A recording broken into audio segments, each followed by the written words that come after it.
You won't believe what happened after the Canadian Grand Prix. People are questioning whether fair play even exists anymore in Formula One. Once again, the spotlight falls on the FIA, and not in a good way. Their decisions are all over the place, and fans, drivers, and analysts are calling them out for it, loudly. Let's start with the case of Lando Norris. He attempted a move that wasn't really there, putting not just himself but also Oscar Piastri in a risky situation. He got a 5-second penalty, but here's the twist. That penalty came after he was already out of the race. Now here's where things start to get messy. Because Norris completed over 90% of the race distance, technically, he wasn't classified as a DNF, so the penalty stood, but in reality, it had absolutely no effect. He still finished 4 laps behind the leader.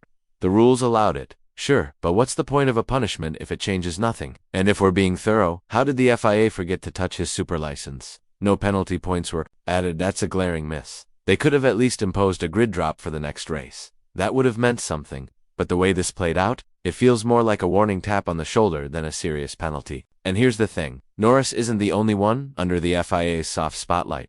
There's also George Russell. He used foul language in the post-race media session, something Max Verstappen got heavily punished for last year. Max was fined and given community service for saying something similar, yet George gets away clean. That's not just unfair, that's double standards in plain sight. And remember, Russell had criticized Verstappen for using the same language, arguing that athletes need to set examples for younger viewers. So what changed now? Why does he suddenly get a pass for the same thing he once called out? It's not just about language anymore, it's about how the same actions seem to bring different consequences, depending on who's involved. The inconsistency is starting to look less like coincidence and more like a pattern.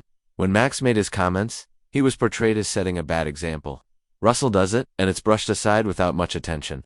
Is it just oversight, or is there favoritism at play? Now moving forward, let's break down the odd situation involving Tsunoda and Piastri. Tsunoda overtook a visibly damaged car under abnormal red flag conditions. For this, he received a massive 10-place grid penalty. Let that sink in. Piastri's car was crawling, almost limping, and Tsunoda, trying to avoid more harm to his own car, made the decision to pass. Under ordinary circumstances, that's a judgment call. But the FIA saw it differently, and here's where things really don't add up. If the rules are meant to protect safety, shouldn't Piastri have pulled over immediately instead of dragging his car back to the pits? Instead, Tsunoda gets punished for choosing what he believed was the safer action. 10 places? That's not a small hit.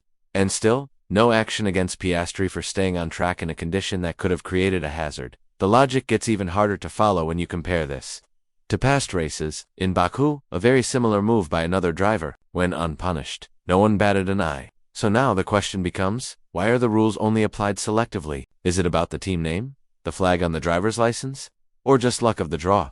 These repeated decisions or indecisions are what's bothering fans and drivers alike.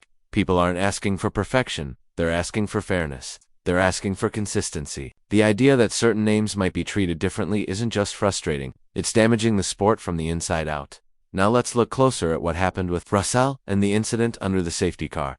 Red Bull, officially, raised concerns, saying Russell wasn't keeping the correct distance behind the safety car, and even braked suddenly while keeping an eye on Max behind him. According to Red Bull, this wasn't just bad driving, it was an intentional move meant to disrupt. If we rewind a bit, we've seen this same type of issue punished before. In Singapore 2022, Perez got a 5-second penalty for a similar offense. The rule book says you must keep a consistent distance behind the safety car, around 10 car lengths. But somehow, in this case, the FIA accepted Russell's explanation without much pushback. Apparently, he told them he wasn't trying to manipulate anything, and they took his word for it. Here's where the confusion sets in. Other drivers in the past have explained themselves to and still received penalties. But Russell's case was closed with a brief note in the documentation saying they were satisfied with what he said. No punishment, no warning, just a clean pass. Now put yourself in Max's shoes. He said. Russell tried to manipulate the pace and cause confusion. His race engineer echoed that view. Max even admitted both he and George were hoping the safety car would speed up, but George suddenly slowed down,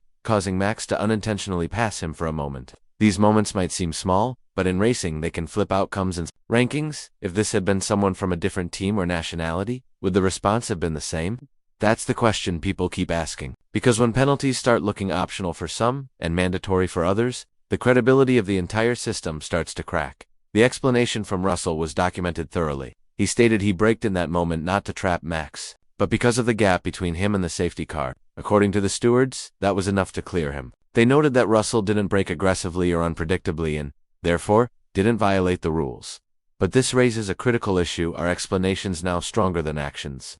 What makes the situation harder to digest is how the rule itself is written. The regulations clearly say that no driver should move in a way that could be seen as erratic, too slow, or dangerous when the safety car is active. Yet here we are, with Russell braking and Max almost overtaking him, and nothing came out of it. Even Russell's message to his team, pointing out Max had passed him, wasn't treated as a problem. The stewards said it didn't amount to unsporting conduct. But here's where it gets even messier. Red Bull viewed it as an attempt to bait a penalty for Max. That kind of move, if intentional, isn't just unfair racing. It's smart manipulation of the rules. And if that's the case, letting it go with no penalty is a statement in itself. Now, what's making fans even more suspicious is a trend. Since 2014, if you look at the drivers who've received the most penalties, most of them are from outside the UK. That's not just an interesting pattern, it's fuel to the idea that some drivers might be getting lighter treatment. It's not just the teams that are noticing. Viewers, media, and even former drivers are questioning what's really happening behind these closed-door decisions.